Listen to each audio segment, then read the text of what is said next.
कहते हैं चोर चोरी से जाए पर हेरा फेरी से न जाए, वही चीज हुआ है। ब्रिटेन में चीन ने अब नया कांड कर दिया है और इस कांड का खुलासा होने का मतलब है कि चीन को पता रहता है पहले से ही कि कहाँ जा रहे हैं ब्रिटेन के मंत्री, किस घर में घुस रहे हैं, किस मीटिंग में जा रहे हैं, इस वक्त कहाँ पे हैं। जानेंगे चीन ने ऐसा क्या किया है। तो वहीं दूसरी तरफ आखिरकार भारत का खजाना $70 बिलियन क्यों कम हुआ, जानेंगे जियोपॉलिटिक्स में क्या कुछ चल रहा है। आइए जानते हैं इन खबरों को विस्तार से। चीन ने ना जिस तरीके की चालाकी की है, अब हालात ऐसे हो गए हैं कि चाइना के नाम पर ही कोई भरोसा नहीं करेगा, क्योंकि चाइना ने ठगते ठगते ऐसे हालात बना दिए कि अब उस पर यकीन ही नहीं किया जा सकता है। ये जो स्क्रीन पर गाड़ियां देख रहे हैं ना, ये गाड़ियां है ब्रिटेन की सरकारी गाड़ियां। ब्रिटेन की इन सरकारी गाड़ियों में सरकारी अफसर से लेकर मिनिस्टर तक इधर से उधर जाते हैं। कहीं जरूरी मीटिंग करना हुआ या फिर कहीं समारोह के लिए निकले तो वे इसी का इस्तेमाल करके पहुंचते हैं। BMW, Volkswagen, Volvo, Jaguar, land rover जैसी कंपनियां हैं। अब ये कंपनियां कार तो बना कर दे देती हैं। अब यहाँ पर चाइना का खेल शुरू हो जाता है। हुआ यह है कि अचानक से ब्रिटेन के एक सरकारी कार को जब खोला गया तो देखा गया कि इस कार को इस्तेमाल तो करते हैं बेहद हाई प्रोफाइल के लोग, राजनयिक, वरिष्ठ अधिकारी, ब्रिटेन के मंत्री, लेकिन कार के जिस पार्ट में एक उपकरण मिला वो पूरा पार्ट खरीद कर आता है चीन से। अब जब इस उपकरण को देखा गया कि आखिर इस उपकरण से होता क्या है, तो पता चला कि ये तो असल में ट्रैकर है। इसका मतलब है कि इस ट्रैकर के जरिए चाइना घर बैठे देखता है कि कहाँ जा रहे हैं ब्रिटेन के सांसद, ब्रिटेन के मंत्री या अधिकारी। जैसे ही एक गाड़ी में इस तरीके की जासूसी डिवाइस होने की आशंका हुई, उसके बाद ही कई सरकारी गाड़ियों की चेकिंग की गई और अब तो इन गाड़ियों में से उस पूरे हिस्से को खोल खोल कर अलग किया जा रहा है। छोटे से छोटे नट बोल्ट तक की जांच की जा रही है। और आपको बता दें, गाड़ी के एक पार्ट में सिम भी मिली है जो कार की लोकेशन ट्रैक कर डेटा को चीन भेज सकती थी। इस पार्ट को चीन से मंगाया गया था और कार कंपनी ने फिट किया था। चीन से आए इस पार्ट को वारंटी और दूसरे एग्रीमेंट की वजह से बिना खोले ही गाड़ी में लगाया जाता है, इसलिए इसके अंदर ट्रैकर है, इसकी जानकारी किसी को नहीं मिल पाई थी। लेकिन चेकिंग के समय जब गाड़ी के छोटे से छोटे हिस्से को खोला गया तो देखा गया कि इसके अंदर तो सिम है। ऐसे डिवाइस के जरिए लंबे समय तक सरकारी गाड़ियों की निगरानी की जा सकती है। ये भी आशंका जताई गई कि इनके जरिए कार में हो रही बातचीत को भी सुना जा सकता है। अब जरा सोचिए कि चीन किस हद तक घुस गया है दूसरे देशों में, इसलिए चीनी सामान को तो कभी खरीदना ही नहीं चाहिए। ब्रिटेन में पिछले कुछ महीने से कई सुरक्षा उपाय शुरू हुए हैं और इसमें अब जांच हो रही है कि क्या मंत्री से लेकर स्टाफ तक किसी का लिंक है रूस के साथ, चीन के साथ। मंत्रियों को कहा गया है कि कंप्यूटर नेटवर्क्स में अगर कोई चीनी डिवाइस लगी है तो उसे तुरंत हटा दो।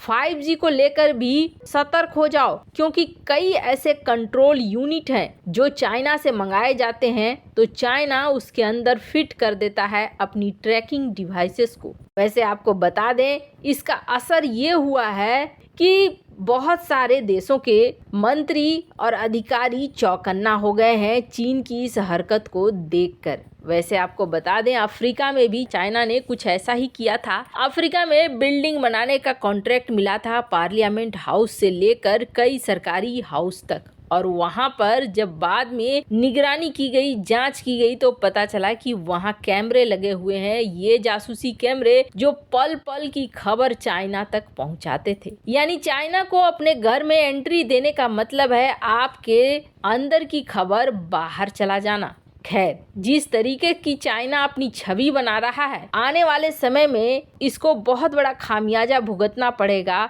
व्यापार के क्षेत्र में। अब दुनिया के देश नहीं चाहेंगे कि चीन से ऐसे कोई भी पार्ट खरीदे जाएं जिसके जरिए वो जासूसी कर सके। वैसे दुनिया भर के व्यापार में इसका असर दिखने भी लगा है और कहीं न कहीं भारत को इसका फायदा मिलेगा। खैर, जहां एक तरफ ये सब कुछ हो रहा है, वहीं दूसरी तरफ एक बहुत बड़ा प्रश्न उठ रहा है कि पिछले 3 साल तक भारत का फॉरेन रिजर्व बढ़ रहा था, लेकिन आखिर 2022 में ऐसा क्या हुआ कि 70 बिलियन तक घट गया भारत का खजाना। कहाँ 632 बिलियन डॉलर था और कहाँ अभी ये 562 बिलियन डॉलर है। आखिर क्या कारण हुए कि 70 बिलियन डॉलर का नुकसान हुआ? वैसे तो दुनिया के बड़े छोटे हर देश को 2022 में नुकसान हुआ है, लेकिन भारत जो बहुत तेजी से आगे बढ़ रहा था, उसे 70 बिलियन का नुकसान क्यों हुआ? इसके लिए एक्सपर्ट अब पूरा खाका लेकर बैठे हुए हैं। अब एक्सपर्ट का कहना है कि 2 कारण हैं, जिस 2 कारण की वजह से भारत को अच्छा खासा नुकसान झेलना पड़ा है अपने फॉरेन रिजर्व में। वैसे भारत ने लगभग हर क्षेत्र में बहुत तेजी से प्रगति की है, लेकिन वर्ल्ड बैंक ने तो पहले ही ये कहा है कि 2023 का समय होने वाला है रिसेशन भरा। हालांकि इसमें आईएमएफ ने एक बड़ा खुलासा किया था और आईएमएफ ने साफ कहा था कि दुनिया के बड़े बड़े दिग्गज इस साल गिरेंगे और इस साल महंगाई होगी चरम पे। वो चाइना हो, अमेरिका हो या फिर रूस ही क्यों न हो, ये सारे दिग्गज इस बार 2023 में झेलेंगे इकोनॉमी की मार। हालांकि अमेरिका के बारे में ये कहा गया कि अमेरिका काफी हद तक चीजों को संभाल पाएगा, पर गिरावट तो देखने को अमेरिका में भी मिलेगी। लेकिन वहीं आईएमएफ ने ये कहा था कि पूरा अंधेरा है, पर भारत इस वक्त बहुत अच्छे राह पर चल रहा है और उम्मीद की जा रही है कि 2023 में भारत का समय सही रहेगा, भारत का जीडीपी रेट भी सही रहेगा। पर इस बारे में भी एक्सपर्ट ने खुलासा किया है कि आखिर भारत को 2022 में 70 बिलियन डॉलर का नुकसान क्यों हुआ। तो पहली बात तो ये कही गई कि दरअसल डॉलर इन दिनों बहुत मजबूत हुआ और डॉलर के मजबूत होने का असर दुनिया भर में दिखा। यही चीज भारत में भी दिखी और इसी वजह से भारतीय विदेशी मुद्रा भंडार में भी गिरावट देखने को मिली। तो वहीं दूसरी तरफ दूसरी वजह ये बताई गई कि भारत सहित दुनिया के बहुत सारे ऐसे देश थे जिन्होंने फॉरेन रिजर्व से निकाल कर पैसे अपनी देश की इकोनॉमी में लगाए ताकि डॉलर का मुकाबला किया जा सके। ये भी एक बहुत बड़ा वजह था जिसकी वजह से 2022 में भारत को 70 बिलियन डॉलर खर्च करने पड़े। भारत ही नहीं, जापान ने भी बहुत सारे बिलियन डॉलर गंवाए हैं और निकाल कर अपनी इकोनॉमी में डाला है ताकि परिस्थितियों को सुधारा जा सके। वैसे क्या आप मानते हैं चीन पर भरोसा नहीं किया जा सकता है? कमेंट कर अपनी राय जरूर बताएं। जल्द मिलते हैं अगले वीडियो में नई खबर के साथ।